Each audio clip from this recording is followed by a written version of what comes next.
Welcome to Kavitha recipe Tamil. இன்னைக்கு பார்க்க போகிற ரெசிபி பொட்டுக்கடலை வைத்து எப்படி ஒரு ஸ்வீட் பண்ணலாங்கிறத பார்க்கலாம் வாங்க. ஃபஸ்ட்டு இந்த ரெசிபி செய்ய இந்த கப்பில் 1 கப்பு பொட்டுக்கடலை எடுத்திருக்கேன். அதே மாதிரி அதே அளவில் பால், அதே அளவில் சர்க்கரை, நாட்டு சர்க்கரை, இதை வச்சு தான் நம்ம ஸ்வீட் பண்ண போகிறோம். முந்திரி தேவைக்கேற்ற மாதிரி ஒரு முந்திரி, 2 ஏலக்காய். இப்போ ஸ்டவ்வை பற்ற வச்சு கடாய் எடுத்துக்கோங்க. கடாய் நல்லா சூடாகிறதுக்கு முன்னாடி அந்த பொட்டுக்கடலை இது கூட சேர்த்து பால், இந்த 1 கப்பு பொட்டுக்கடலைக்கு இந்த அளவு எடுத்திருக்கேன் பால், இதையும் சேர்த்து நல்லா மிக்ஸ் பண்ணிக்கிட்டே இருக்கணும்.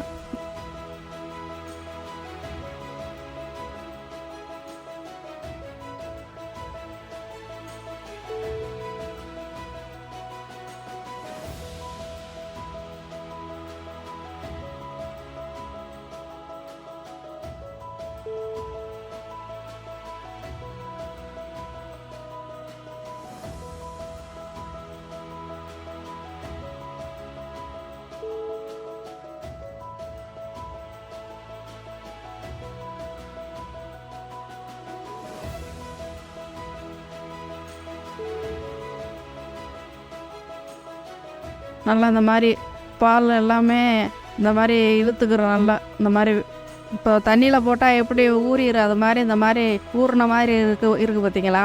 இதை கரெக்டான பக்குவம். இப்போ இது ஒரு பாத்திரத்தில் மாற்றிட்டு இதை ஆற வச்சுட்டு மிக்ஸி ஜாரில் நம்ம அரைச்சி எடுத்துக்கணும்.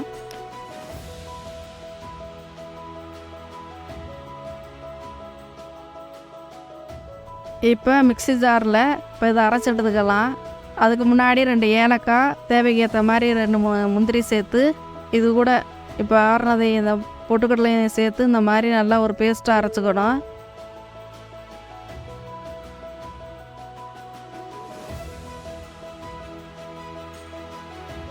இப்போ தண்ணி பத்தலைன்னா நீங்கள் பால் இது மாதிரி சேர்த்து அரைச்சிக்கலாம், இல்லைன்னா அரைக்க வராது. இந்த மாதிரி சேர்த்துக்கோங்க இடையில.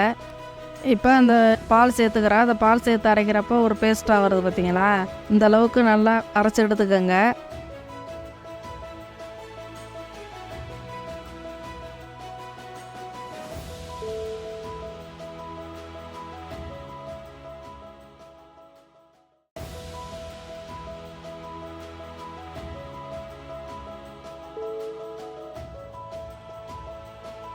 இப்போ ஸ்டவ்வை பற்ற வச்சு கடாய் எடுத்துக்கோங்க.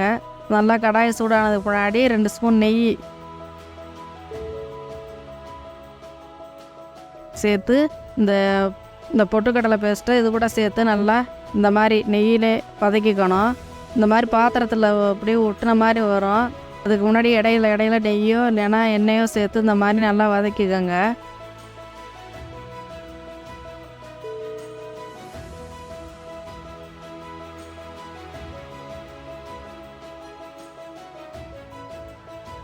இப்போ சர்க்கரை, நாட்டு சர்க்கரையை சேர்த்து இது கூட நல்லா இந்த மாதிரி நல்லா வதக்கிக்கணும். இப்போ முன்னாடி நெய் சேர்க்குறதுக்கு முன்னாடியே நீங்கள் ஃபுல்லாக ஸ்டவ்வை சிம்மில் தான் வச்சுருக்கணும். இப்போ இந்த மாதிரி கொஞ்சம் கொஞ்சமாக நெய் சேர்த்து இந்த மாதிரி நல்லா வதக்கிக்கிட்டே இருங்க.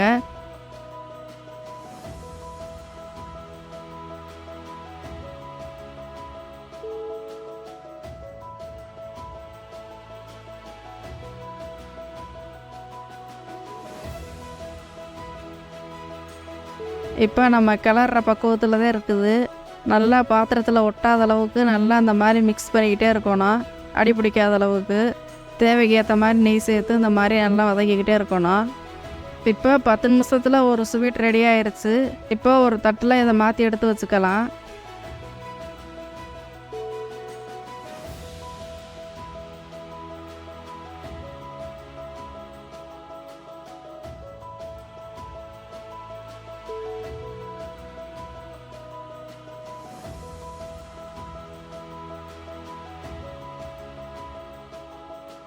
இப்போ இதை ஆறுனதுக்கு பின்னாடி நல்லா கட் பண்ணி எடுத்துக்கலாம். வீட்டில் இருக்க பொருளை வச்சு உடனடியாக நீங்கள் குழந்தைங்களுக்கு இந்த மாதிரி ஒரு ஸ்வீட் பண்ணி கொடுத்துடலாம்.